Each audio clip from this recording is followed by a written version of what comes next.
রায়গঞ্জ শহরে নোংরা আবর্জনার সমস্যা যেন দিন দিন আরো প্রকট হয়ে উঠছে। উত্তর দিনাজপুর জেলার শিক্ষার অন্যতম কেন্দ্র রায়গঞ্জ বিশ্ববিদ্যালয় চত্বর এলাকায় দীর্ঘদিন ধরে জমে থাকা আবর্জনা স্তূপ নিয়ে ক্ষোভে ফুঁসছেন স্থানীয় বাসিন্দারা। অভিযোগ, বিশ্ববিদ্যালয়ের ছাত্রছাত্রীদের আবাসনের অদূরেই যত্রতত্র পড়ে রয়েছে নোংরা ও পচা আবর্জনা। দুর্গন্ধ এতটাই তীব্র যে এই রাস্তা দিয়ে যাতায়াতের সময় অনেককে নাকে রুমাল চেপে চলাচল করতে দেখা যায়। ঘটনাটি রায়গঞ্জ পৌরসভার 24 নম্বর ওয়ার্ড এলাকায়। স্থানীয়দের দাবি, এলাকায় বহু বসত বাড়ি রয়েছে, পাশাপাশি বিশিষ্ট চিকিৎসকদের বাড়িও রয়েছে, অথচ দীর্ঘদিন ধরে আবর্জনা পরিষ্কারের কোনো স্থায়ী ব্যবস্থা দেখা যাচ্ছে না। এই বিষয়ে ক্ষোভ প্রকাশ করছেন মৌমিতা দত্ত, শুভজিৎ সরকার, তমাল সরকার, দীপ্তি দত্ত ও জয়শ্রী ঘোষ সহ একাধিক বাসিন্দা। তাদের মধ্যে কেউ গৃহবধূ, কেউ ছাত্রছাত্রী, আবার কেউ বিশ্ববিদ্যালয়ের পড়ুয়া। বাসিন্দাদের বক্তব্য, এলাকায় একটি ডাস্টবিন থাকলেও অধিকাংশ মানুষ আবর্জনা নির্দিষ্ট স্থানে না ফেলে ডাস্টবিনের বাইরে ফেলছেন, ফলে চারপাশের নোংরা ছড়িয়ে পড়েছে। অন্যদিকে পৌরসভার তরফে নিয়মিত পরিষ্কার পরিচ্ছন্নতার কাজ হয় কিনা তা নিয়েও প্রশ্ন তুলেছেন স্থানীয়রা। তাদের অভিযোগ, এই সমস্যা নতুন নয়, রায়গঞ্জ শহরের বিভিন্ন এলাকায় একইভাবে আবর্জনা স্তূপ দেখা যায়। এর ফলে ডেঙ্গু, ম্যালেরিয়া সহ বিভিন্ন সংক্রামক রোগ ছড়িয়ে পড়ায় আশঙ্কা বাড়ছে বলে মনে করেছেন সাধারণ মানুষ। স্থানীয়দের একটাই দাবি, প্রশাসন ও পৌর কর্তৃপক্ষ দ্রুত বিষয়টি গুরুত্ব সহকারে দেখুক এবং নিয়মিত পরিষ্কার পরিচ্ছন্নতার ব্যবস্থা নিশ্চিত করুক। এখন দেখার, নাগরিকদের এই দীর্ঘদিনের অভিযোগের প্রেক্ষিতে সংশ্লিষ্ট কর্তৃপক্ষ কি পদক্ষেপ গ্রহণ করে।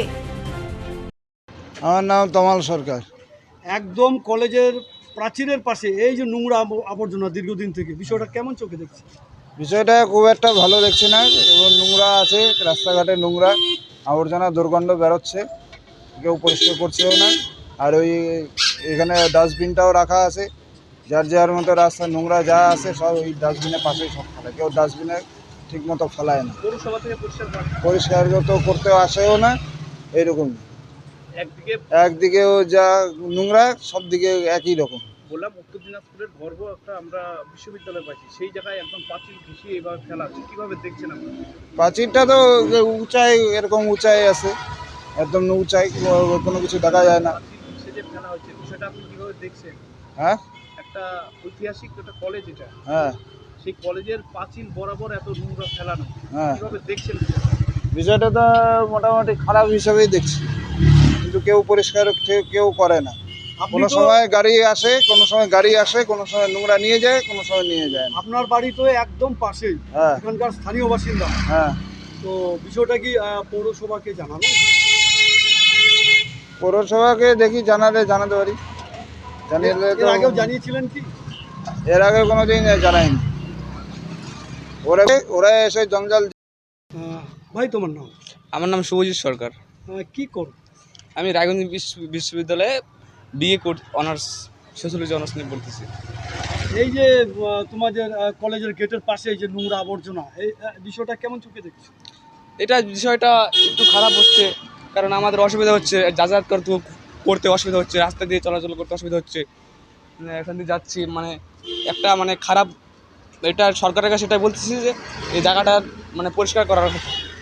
মানে কি অসুবিধা হচ্ছে? মানে দুর্গন্ধ তো অনেক অসুবিধা না, পরিবেশ দূষণ হচ্ছে, আমাদের কলেজ ছাত্রছাত্রীদের এখানে যাতায়াত করতে অসুবিধা হচ্ছে, ওটাই। রায়গঞ্জ থেকে রামকৃষ্ণ দাসের রিপোর্ট, কুলিক নিউজ।